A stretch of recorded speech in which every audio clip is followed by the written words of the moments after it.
Every time you write a simple div tag, every time your browser loads a page, you're relying on rules created by a group you've probably never heard of.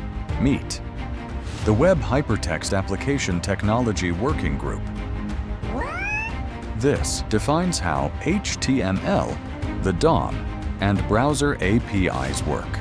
The video tag, canvas tag, modern web features, they all follow these standards.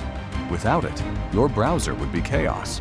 In 2004, engineers from Apple, Mozilla, and Opera formed the Web Hypertext Application Technology Working Group to create practical, evolving web standards that browsers actually follow. Wait a minute! Who are you?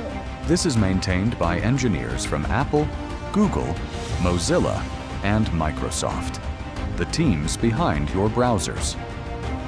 Instead of frozen specs, follows a living standard model, constantly evolving with the web. That means the rules you follow today can change tomorrow, for the better. So next time you write HTML, remember, you're not just typing code.